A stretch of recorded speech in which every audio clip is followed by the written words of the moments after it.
Look at the macro dashboard for May 2026, and the American economy is roaring. The S&P 500 has surged 24% since inauguration, and the Dow Jones Industrial Average is tearing right through the 50,000-point threshold. These paper highs are perfectly synchronized with massive geopolitical theater. Air Force One is touching down in Beijing for the first U.S. presidential visit in nearly a decade, packed with corporate CEOs ready to finalize billions in commercial deals. But if you step off the trading floor and look at the conservative political coalition that built this economy, the celebration stops. The base is quietly fracturing. This comic cover highlights the silent squeeze. It contrasts a booming 50,000 Dow chart on the right with the reality on the left. Working Americans are absorbing localized inflation and daily costs that entirely erase the headlines. To find the reality under the hood of the 2026 economy, we have to ignore the stock market ticker. Instead, we need to calculate the actual return on investment for the voters who bought into this administration's promises. We are going to audit 3 specific case studies from the political base. This graphic breaks them down: the strained renter pulling down 6 figures, the rural MAGA true believer, and the pragmatic ROI voter. By separating the political prospectus sold to them in 2024 from the actual quarterly earnings of 2026, we can track exactly where the money is flowing and discover who is actually cashing in on the boom. Let's start with the rural working-class true believer. Their initial investment was a vote cast for economic nationalism, strict border control, and the promise of unapologetic American strength on the world stage. This comic panel shows exactly how the administration is delivering the optics of that victory. It highlights the historic Beijing summit, emphasizing the raw visual power of the president forcing Xi to the table, while Chinese state media spins it as Trump coming to Xi. But down at the local level, the economic reality is brutal. This panel illustrates the fallout from the April 2025 Liberation Day tariffs. The administration announced sweeping reciprocal duties on virtually every country, triggering immediate market chaos and supply chain shocks. The true believer absorbing the financial shrapnel of this trade war. As the collage details, they pay an extra $1,300 annual tariff tax.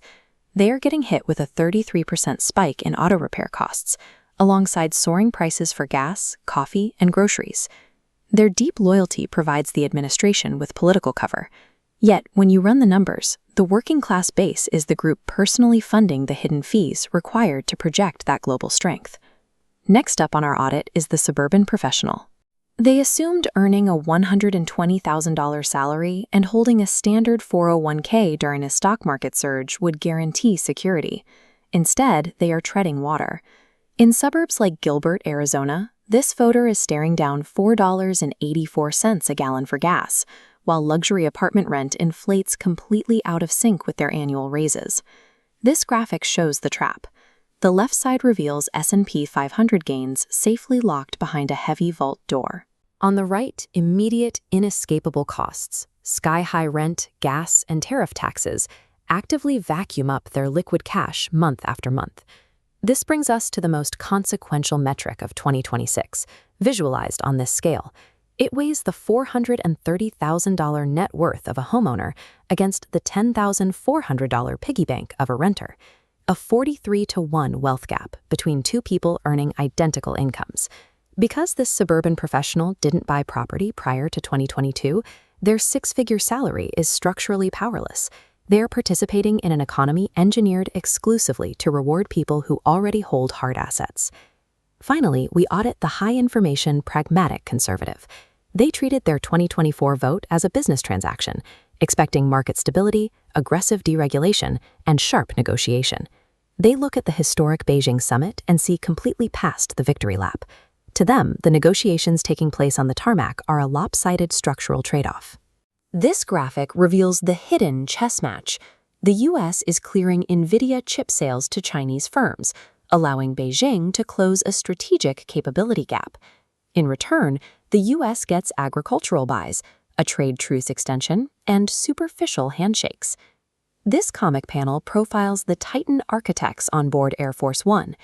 These executives, including Elon Musk and Jensen Huang, are riding along to finalize a $37 billion aircraft deal, secure iPhone manufacturing access, and gain an edge over Chinese EV rivals.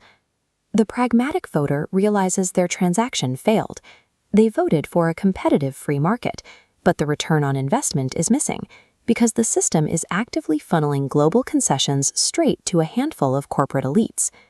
When you layer these three audits together, the new economic formula of 2026 becomes undeniably clear.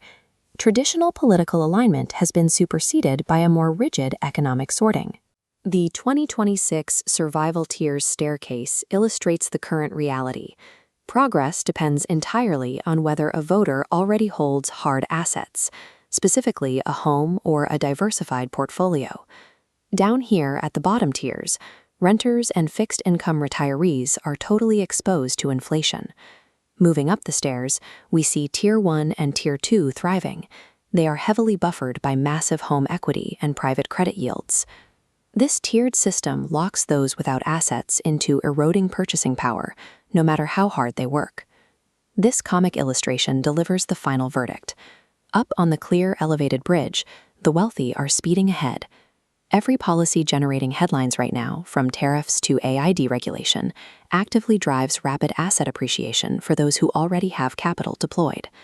Down below, in the shadows of the bridge, working Americans are stuck in gridlocked traffic.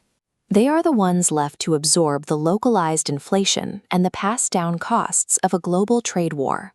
Until the structural realities of housing equity and tariff inflation are addressed, celebrating the Dow at 50,000 is an empty political talking point. The numbers are up, but the base is squeezed, and they are starting to calculate the true cost of their vote.